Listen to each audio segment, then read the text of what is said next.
strange time. I know. Now we're live. And now we're live. Hi, Jen. Hello, how are you? TGIF? Yes. Oh. Yeah, we were just saying, like, you know, it's interesting that we're choosing to do this on a Friday afternoon, but here we are and got to do what we got to do. How's your week been? I guess theoretically we should be like winding down, but I feel very hyped up for my Friday. So I don't know about you. Definitely not what a Friday should feel like. I would agree, and I'm sure that this is a partial contribution to our guest today for hyping us both up. That is so true. The ball of energy that is Heather Cox. Yeah, let's bring her on. Why wait? Why wait? Yay! Let's bring the ball of energy to join us. Hello. Hello. Heather. Oh, so for context for anybody watching this, we all know each other quite well, and I feel like it's more of like maybe a sibling type of banter, especially between you and I, Heather. Like, I feel like that's definitely a thing. So I'm going to put my professional hat on and do my best to not be harassing you throughout this entire time that we were talking. But, you know, we were brainstorming before we went live of, you know, what are things that we can talk about right now? And so you are kind of like the queen of certification and supplier diversity and all of the things, but we wanted to kind of start by explaining a little bit of what we'll talk about. So can you just kind of give a high level of, you know, what it is that you do, and then we can kind of start to untangle this a bit. Absolutely. First of all, I'm for sure going to start calling myself the queen of certification and supplier diversity. 100% that's going to happen now. You know it. Yeah, so supplier diversity is something that I think is really underknown about, maybe not unknown, but kind of underknown about. And for someone like me who's swims in it all day long, it's always mind-boggling when people don't know about it. But supplier diversity is simply the buying of goods and services from diverse owned businesses, from businesses that are owned, operated, and controlled by women, ethnic minorities, LGBT, veterans, or people with disabilities. That's what it is. Now, most of the time we think about it from, you know, like the large corporations, the Fortune 1000 who are buying from the diverse owned businesses, but it's also all of us, right? Whether as entrepreneurs, but also as just consumers. We can also buy from diverse businesses. So we all have kind of our own unique individual supplier diversity programs, even in our own homes. Oh, I love it. Yeah, let's put it into like consumer terms here, because I feel like, you know, more our tangible. Audience, yeah, like I feel like our audience in the majority are people who are, you know, business owners themselves. So, you know, you can apply this to what you're doing in your business, but just from a consumer standpoint of like in your home, like tell me more about that. Well, a great example is, you know, going to Target with me and my family is always an entertaining experience, because all the kids know about women owned, especially because we'll take kind of a step back. Can we just talk about the Walmart study just very quickly? Because it really sets like it really demonstrates what this is all about. So probably 6 or 7 years ago, Walmart did a study because they know that women control about $5 trillion of domestic consumer spending, domestic consumer power, and they control 83 to 85% of all consumer decisions made in the US. It's crazy. So they wanted to know, how can they get more of that money in their pockets? Of course. That's how they roll. Yeah, exactly. Right. So that's why when people say like, oh, that's so nice you do that. I'm like, no, it's about making money, people. It's all about making money. So Walmart asked their shoppers a lot of different questions. Well, they asked the female shoppers, if you went in, and I'm paraphrasing, so if you Google it and it's not exactly as I say it, it's because I'm paraphrasing. They asked their female shoppers, if you went in to buy shampoo and there was 2 of them and one was easily identified as woman owned, would you be more likely to buy that shampoo? What percentage of female shoppers do you think, Jen and Jen, said they'd be more likely to buy a product if they could easily identify it as women owned?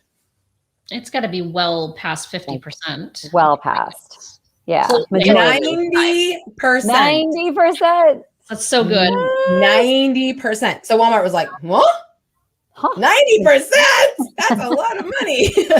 So they worked with WeBank, which is the Women's Business Enterprise National Council, which I believe both of you are certified through as well. So is my company, to create a logo that was specifically for consumer products. And it says women owned, has like a little kind of like multicolored, like kind of like peacock type tail thing on it. Anyways. And so they collaborated with WeBank and they created this program. They're offering discounted shelf space. There's a lot of benefits to being WeBank certified when you're a consumer product.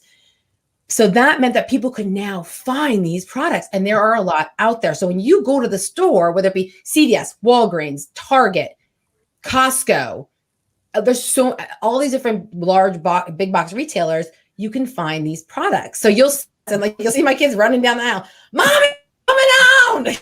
That's so cute. Because it's very important that we support other women-owned businesses, other LGBT-owned businesses, other disabled-owned businesses. Because I'm sure we've all seen the memes. We've seen the whole sign that says when you supported a business, not buying a second home, a little, and you're buying is not to genderize, sorry, but we'll keep it simple. And my kids have seen that because they'll be like, "How's business, Mommy? Can I take this class?" Right? They know, so they get it, and it's personal to them. So they also want to contribute. So we really do try. If we can find a product that is women-owned, or diverse, make an intentional decision to do that. Now, I will say that's not so easy with gas purchases, but here's what you can do with those type of purchases. Now, I'm a very busy working mom, so I can't drive 20 minutes out of my way to do things sometimes. But if I'm driving down the street and there is a Shell on one side and an Arco on the other, you better believe I'm going to shop at that Shell, even if it's a penny more or 10 cents more, because they support diverse-owned businesses, and Arco does not. Yep. Wow. And those are kind of intentional decisions that impact the economy. Right. Oh, such goodness here, Jen. I know. So good. I was going to say, Heather, coming out of 2020 into 2021, and there were so many declarations of support of diversity last year that I think companies didn't even know what they were committing to, and they didn't even know what to commit to, right? Yeah. And supplier diversity is one of those very concrete things, and it is underknown. I agree with you. The concept is not well known and understood, but it is such an important signal to different diverse communities on behalf of brands to basically say, not just do it in private, behind the scenes, but talk about their supply chain. Yes. Be public about the fact of the percentages. And maybe you could explain something like, the $1 billion roundtable to the audience. But these kinds of coalitions exist where these massive brands spend millions and billions of dollars with diverse-owned businesses, and they're pushing into things that aren't required by the government, meaning LGBTQ spend, meaning disability spend, right? Yeah, so I always explain it to say women-owned and minority-owned is if you do business with the federal government, there's requirements you have to meet as a percentage of the spend that you do with suppliers. Right. But I love the story too of the way I found a lot of our clients is the LGBTQ is a goal that companies just put on themselves. They're not waiting around for the federal government to say, we want to look at your spend and make sure the metrics are right. Companies are like, no, we're not going to wait for that. We believe disabilities owned, LGBTQ owned. I don't know if veteran has a different, probably they're more in the government. They have a lot of government requirements for veteran spends, exactly. Right? But disabilities is really new. So I wanted you to kind of elaborate on that whole space as one of the newest ones to be carved out. And it's such a massive, I'm sure, untapped marketplace of vendors, and then sort of under-leveraged community from a supplier perspective for large companies. Right. So I just want to jump back a tiny bit to what you just said about the government part. So it's very important to give those accolades to those companies to go out of their way, right? So a perfect example is Kaiser Permanente. They do not have to report. So some of the states will make them, require them to report some of their spend. They do have to report some small business spend, but they do not have to report LGBTQ. They do not have to report disability. They do not have to report WeBank, right? The fact that they do, and they're part of the $1 billion roundtable, and they are not a large enough organization that they accidentally became part of the $1 billion roundtable. There are definitely companies out there who are like, hey, look at that. They spent $1 billion. We didn't even try. Right. But not all of them, right? Kaiser's not one of them. So they really deserve the accolades to really see how much from the C-suite down. And they are another great example of how it is in the DNA of that company. Anytime, I know we lost Bernard Tyson in late 2019, or was it early 2020? The year kind of blends last year. Yeah, but, right. Any interview he ever gave, any interview, whether it be about his socks or his position at the company, he talked about diversity and how important it was to companies to do it. And you can tell that's why they're so successful, right? Because it was part of the DNA, and you can really feel that and see the companies who really do it. And sometimes, you know, companies will come to me and say like, what's the benefit of getting certified? And I'll say, think of it as like a side door. You know, you're knocking on the doors of business. They're like, hey, I want to do business with you. And they're like, that's cool. And they don't ever give you the time of day. And you're thinking, if I could just get 5 minutes, they would love me and they would for sure hire me, but they won't give you 5 minutes. The side door of Supplier Diversity is like that side entrance. You get that VIP escort, the Supplier Diversity manager that will take you in. Now, some companies have what I call Winchester Mansion doors. If either of you are familiar with the Winchester Mansion. The Winchester Mansion is in Northern California, and the widow of the Winchester rifle founder went crazy as she got older, and she heard voices telling her if she kept building, she would never die. So she just kept building onto her house. So you'll open a door, it'll be a 4-story drop, or you'll open a pantry in a kitchen and it goes right to a brick wall. So some of these corporations have, it's amazing, but I wouldn't go on Halloween. Great analogy. Right? It's a Winchester Mansion door. We're like, it looks like a door, but doesn't actually go anywhere. Some of them just have a sign. They're like, I'm going to put a sign up. People think that we're doing it, but the door didn't even open, right? So those are the things. So if you find the companies that have the true doors, those are the companies that are really doing it, right? Okay, so I totally went on a tangent. So we'll go back to the disability part. That's okay. So interesting. Yeah. So Disability In is one of the newest certification organizations out there, but probably one of the most impactful. If I could say the 2 organizations that are the most impactful in the supplier diversity world in the last few years, it's probably been NGLCC and Disability In. They just like get stuff done. Right? So Disability In also, and the cool thing about Disability In, which I think you'll appreciate, Jen, just based on what you do, is that, and actually I think Jen Trace Grace, you also would appreciate this because they have brought both sides of the house together. So Disability In is the one organization that brings in D&I and supplier diversity to the same party. Yay. Exactly. We've been waiting for that. That is like the 2 silos of supplier diversity and DEI have never met, and we try to bring them together, but they don't want to be brought together. Like the magnets, and people keep turning the magnets. It's like, no, bring them together. Exactly. So this organization has brought them together, which means there are more CEOs signed on and more corporations signed on to Disability In than any other organization, because sometimes people can get the DEI side of things a little bit easier because it's their capital. And they can easily see why that affects their business a little bit more than the supplier side sometimes. And so they're like, okay, we're going to focus on the DEI side. So what Disability In says, okay, now you're here on the DEI side, let me introduce you to our friend Supplier Diversity, because it's if you're going to be part of the Disability Equality Index, I think that's what it's called, the DEI Index. It's like the HRC one, but for disabilities. Yes. They require a certain amount of disability spend in your supply chain. Right. So you cannot get 100% without a supplier diversity program. And HRC doesn't, the Corporate Equality Index does not mention this yet, does it? It doesn't require it. Nope. Oh, that's such a frustration. But it might be on the way, though. I hope it's on the way. It's been a long time coming. Yeah, if people would just listen to the 3 of us, the world would be in a much better position. I agree. And I also think like what you're talking about now is applicable to, a certain percent of people, right? So there's a certain number of vendors and suppliers that actually make sense for those corporate contracts, right? Yeah. But there's so much more opportunity, which I have been preaching for literally 15 years at this point. And I had the aha yesterday that I've been involved with NGLCC for 15 years.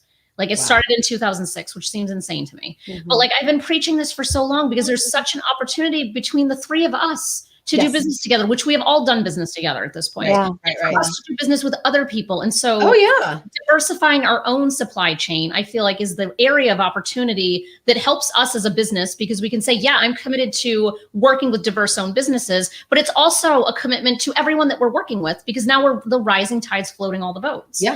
Like it seems so obvious to me. Like, why wouldn't we want to do this as diverse owned businesses ourselves? Yes. Yeah. Every single time we hire a supplier, I can think of one that we hired that was not diverse owned, and there was a specific reason behind it. But from our I just reached out to a new staffing firm because we're hiring right now. And I'm like, Renee, he's, minority certified. And then we work with every company we work with. We just did a process improvement. We invested a small fortune in our process improvement this last year. And they're with a WeBank certified company. Our cybersecurity, another small fortune we spend. But that was so I don't go to jail, right? We don't want that. It does sound like a nice vacation every once in a while, but I've seen Orange is the New Black, and it seems like for like a day it'd be cool, and then I'd be like, I'm out. Well, you're a mom of 5, so wanting to flee your home into the prison makes perfect sense to me. Definitely. Oh my gosh. But she's NGLCC disability and WeBank certified. Like, we really search for diverse-owned companies. So sometimes a corporation will call me and they'll want to, not the big guys, they're usually the middle ones, and they're like, can you help us fill out this form that says we can't find somebody? I'm like, absolutely not. Especially when it's like a printing company. I'm like, off the top of my head, I can give you like 10. I know. Absolutely. Use the Google. It's there. It's right. there. No and way. speaking of, like, let me ask that question. So say I really want to find that like magic database in the sky of diverse owned companies, right? To contract with. I think that's such an impenetrable system. It's almost like this pay to play. You have to like register. I don't even know. Like if I were to go and kind of make sure I were looking at like all of these potential suppliers for my company, wouldn't it be neat to have them all in one place, be able to search it by category of services needed, et cetera, et cetera. So where do we stand on all of that? It's funny you mention that because we actually have a business plan for that exact thing. And yay. For some venture capitalists because it's a big tech spend. But yeah, there's really not, there's people, companies like Yelp have tried, but how do you really know they're women owned? They say they are, but how do you really know? You know what I mean? Yeah. And that's the problem. And it's unfortunate, but human nature is that when there's money involved, you'll be like, yep, that's me. You have to really, just like if something's organic, if you really believe in the concept of organic, you want the certification that says it's organic or keto or vegan or kosher, whatever it is. You need a third party that is saying, yes, they really are what they say they are. Yeah. Otherwise, you're just kind of hoping that they're honest people. Yeah. And you know what's interesting, Heather, I'm sure we have had this conversation in the past, but I used to do site visits for WeBank in Connecticut. And I went to one time, and it was this IT firm owned by this woman, this whole thing. And they literally just set up a big screen TV in the middle of a floral shop and said that they were an IT firm. And I'm like, could you have at least tried? Like, just try. I love those horror stories from site visits. My favorite of them. That's like the one that my favorite one is when someone went to do a site visit and she said to the woman owner, where's the bathroom? And she's like, I don't know, let me find out. Look, there is no female owner of any company anywhere that does not know where the bathroom is. Yeah, it's just crazy. So what you're saying that you need venture capital for at some point would be to be the curator of where all of the list of all of the different certifications and diverse people, you could just go to one location and be like, you know what, I need a new web person today and I need someone diverse, like to fit my dream. All right, we're going to suspend an NDA with the two of you and everybody who's watching. Yeah. But like, I really want to find, so here's where like this whole thing started, right? So for our holiday corporate gifts, I made, and I don't know if you saw them, I posted one on Instagram that I did, but we made these boxes, these gift packages. I call them like care packages, but from the box to the fill to the stickers to the everything, we're 100% certified diverse owned, right? Wow. All the goods, the wine, the scotch, the wrist locker, the lavender beads, the lotions, the candles, you name it. It was certified diverse and it was in there. Wow. And it was a big hassle to buy each of those from each individual website. Whereas at Amazon, you could just go and shop for 50 different shops and hit pay at one place. Yep. That's what I want to do. Oh, that's what you want to do. I love it. Oh my God, I love excellent. It so much. I took the easy road out this year, and I just made a giant donation to a diverse. It's called We Need Diverse Books. And so it's a nonprofit that specifically is trying to grow more diversity in books for young people. And I'm like, you know what? My money's going somewhere good, and I don't have the house Subscribed. Well, the reason I did it though is because remember, we have corporate clients that certify my company, and we also have entrepreneurial clients. And I like to be a liaison whenever I can. So I sent to CVS a box of products that would be great sellers at CVS so that they would get entrepreneurial clients would get exposure to someone like CVS, right? Excellent. Or like a great lotion that maybe like Kaiser wants, whatever, you know what I mean? So it was very strategic, right? Caesars can use coffee and they can have alcohol and they can have all these things. So I made sure they were in the box that went to Caesars. That's so awesome. That's such like such a level of planning that I feel like a lot of people, you know, and I just proved myself that did not take that much planning into it. But like, there's something so powerful about that, because I specifically will look to do business and buy from, you know, diverse owned businesses. I also throw B Corps into the mix because that's something I'm really passionate about, of environmental, social responsibility, sustainability, and all of those things. But like, it can be tricky. So I feel like, to me, the call to action is, you know, what's the, like right now, we, when an author publishes, we send them a plaque that's like, you know, a picture of their book. And it's just something. I have a great disability owned supplier that does that. Maybe we'll talk, because right now I'm in the process of moving it to potentially a B Corp, because I'm like, why are we not using a diverse person for this? Like, this is nonsense. It's not to say that I didn't speak with a diverse person to be the inroad into the company that we're using, but that's not the same as it being a certified diverse owned business, which to me is so important. I have a disability owned one and a woman owned one that does exactly that. Well, you're going to email me them both, and I'm going to check them out. Thank you. Right. Yeah. But that's exactly like, and people be like, so do you charge for those introductions? I'm like, no, because I really think that when we all do the right thing, when you are a go-giver, like in Diversity Masterminds, which is a company I started in 2019 with Liz Whitehead. I really think like when you're a go-giver, it's going to come back. Like we are all going to do well if everybody does well. So no, I don't. And I do think it's really important that we all share the resources that we have. Right. See, now the problem with this conversation, Jenn, is people are going to think I'm like a really nice person. So we should probably like make sure they know. The real. I got a spicy side to me. So. I'm sure that has not been evident at all. And so, Heather, do you personally track your own supplier diversity spend within Certify My Company and Diversity Masterminds? So we do. Well, actually, it's really funny you say that. So we didn't actually track it. And then when we started Diversity Masterminds, Liz showed us how she tracks it. And I'm like, oh my God, that's amazing. Because she tracks not only just like who she buys from, like women owned, minority owned, LGBT owned, et cetera, et cetera. And by the way, I keep saying LGBT because that's what NGLCC says. And I know you keep saying LGBTQ. So it's fine. Sorry. She also tracks what we call like, I just called it something earlier, when you're like Arco versus Shell, like you're making a conscious decision to shop from a company that supports diversity, right? So like you might say like, do I buy from this one or that one? And neither of them are diverse owned, but they're, you know, they support diversity. So we have started to track it, but, and things like our lease, we can't do, but we do have our attorney is disability owned, and our marketing company and our website company and our designer and our basically everything except our rent, our internet, but that's Cox because I'm in Vegas. I don't get a choice. And they have a diversity program, a pretty good one. Yes, actually. they do. So things like that, like that I can't have a spend on, everything else is diverse.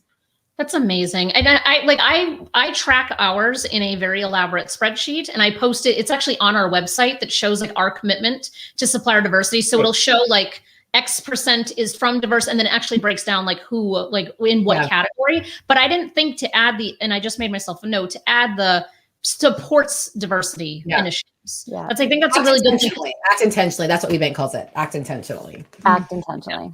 I love that. Yeah, and you know, when we rebuild our website, that is something that I'm going to want to have on our new website, of which we are doing diverse owned firms, by the way. So that will be on there because it is a very important. But you know, like websites are such a pain because like after 1 year they're like antiquated. You're like, but I don't have the emotional bandwidth to do another website every year.